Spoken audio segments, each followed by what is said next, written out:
বাংলা ১২ মাসের নাম: বৈশাখ, জ্যৈষ্ঠ, আষাঢ়, শ্রাবণ, ভাদ্র, আশ্বিন, কার্তিক, অগ্রহায়ণ, পৌষ, মাঘ,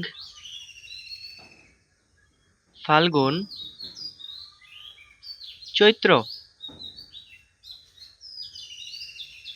বৈশাখ, জ্যৈষ্ঠ, আষাঢ়, শ্রাবণ, ভাদ্র, আশ্বিন, কার্তিক, অগ্রহায়ণ, পৌষ, মাঘ, ফাল্গুন, চৈত্র।